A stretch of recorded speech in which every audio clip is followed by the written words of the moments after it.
لله رب العالمين والصلاة والسلام على سيد الأنبياء والمرسلين وعلى آله وصحبه أجمعين أما بعد ಮಾನ್ಯ ಮುಖ್ಯ ಅತಿಥಿಗಳು, ಗೌರವಾನ್ವಿತ ಶಿಕ್ಷಕರೇ, ಪ್ರಿಯ ಪೋಷಕರೇ ಮತ್ತು ಸ್ನೇಹಿತ ವಿದ್ಯಾರ್ಥಿಗಳೇ, ಎಲ್ಲರಿಗೂ ಅಸ್ಸಲಾಮು ಅಲೈಕುಂ ವರಹಮತುಲ್ಲಾಹಿ ವಬರಕಾತುಹು. ವಅಲೈಕುಂ ಸಲಾಮ್. ಇಂದು ನಾನು ಮಾತನಾಡಲಿರುವ ವಿಷಯ ಮದರಸಾ ಮತ್ತು ಶಿಕ್ಷಣ ಮಹತ್ವ.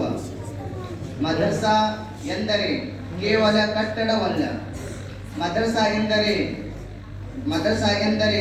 ಕೇವಲ ಕಟ್ಟಡವಲ್ಲ. ಮದರಸಾ ಎಂದರೆ ಕೇವಲ ಕಟ್ಟಡವಲ್ಲ. ಮದರಸಾ ನಮ್ಮ ಎರಡನೇ ಮನೆ.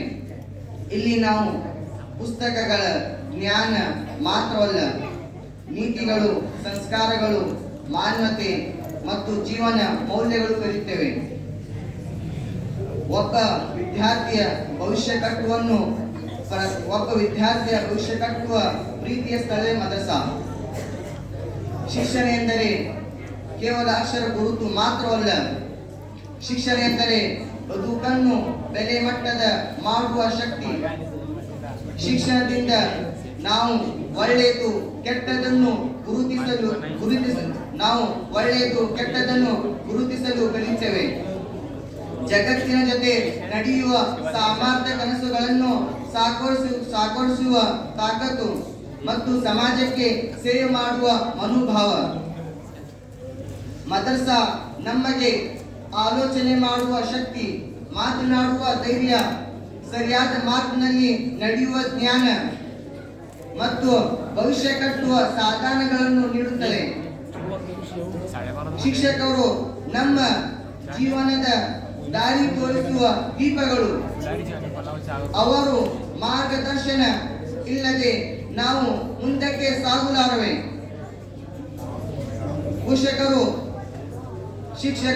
ಮೊದಲ ಗುರುಗಳು. ಶಿಕ್ಷಕರು ನಮ್ಮ ಜೀವನದ ಶಾಪಿಂಗ್ ಮಾಸ್ಟರ್. ಇಂದು ಜಗತ್ತು ತಂತ್ರಜ್ಞಾನದಿಂದ ತುಂಬಿದೆ, ಆದರೆ ನಿಜವಾದ ಯಶಸ್ಸು ಶಿಕ್ಷಣ, ಶಿಸ್ತು, ಮೌಲ್ಯಗಳು ಇರುವಾಗ ಮಾತ್ರ ಸಾಧ್ಯ. ಶಿಕ್ಷಣ ಇರುವವನ್ನು ಜಗತ್ತು ನಮಗೆ ಗೌರವಿಸುತ್ತದೆ. ಆದರೆ ಪ್ರತಿಯೊಬ್ಬ ವಿದ್ಯಾರ್ಥಿಯ ಕರ್ತವ್ಯ ಪ್ರೀತಿಯಿಂದ ಮದರಸಕ್ಕೆ ಬರುವುದು, ಪ್ರತಿದಿನ ಮದರಸಕ್ಕೆ ಬರುವುದು, ಗುರುಗಳು ಮಾತನ್ನು ಕೇಳುವುದು ಮತ್ತು ವಿದ್ಯೆಯ ಪಡೆದು ಉತ್ತಮ ನಾಗರಿಕರಾಗುವುದು. ಶಿಕ್ಷಣದಿಂದ ಮಾತ್ರ ನಾವು ನಮ್ಮ ಕುಟುಂಬಕ್ಕೆ, ಸಮಾಜಕ್ಕೆ, ದೇಶಕ್ಕೆ ಮತ್ತು ಮಾನವತೆಗೆ ಉಪಯುಕ್ತರಾಗಿ ಬದುಕಬಹುದು. ಅದು ವ್ಯಕ್ತಿಯ ಚಿಂತನೆ, ಸಹನೆ ಹಾಗೂ ಜೀವನದ ದಿಕ್ಕನ್ನು ರೂಪಿಸುವ ತಾಕತ್ತಿಯಾಗಿದೆ. ನಿಜವಾದ ಶಿಕ್ಷಣ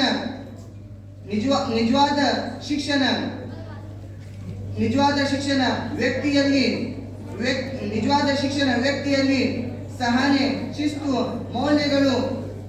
ಮೌಲ್ಯಗಳು ಮತ್ತು ಜವಾಬ್ದಾರಿಯನ್ನು ಬೆಳೆಸುತ್ತದೆ. ಸಮಾಜದಲ್ಲಿ ಶಾಂತಿ ಮತ್ತು ಸಮಾನತೆ ನೀಡುತ್ತದೆ. ಕೊನೆಗೆ ನಾನು ಒಂದೇ ಮಾತು ಹೇಳುತ್ತೇನೆ, ಮದರಸಾ ನಮ್ಮ ಭವಿಷ್ಯ ಕಟ್ಟುವ ಕಾಂಕ. ಶಿಕ್ಷಣ ನಮ್ಮ ಜೀವನದ ಬೆಳಗಿಸುವ ದೀಪು. माशाअल्लाह, बहुत अच्छा।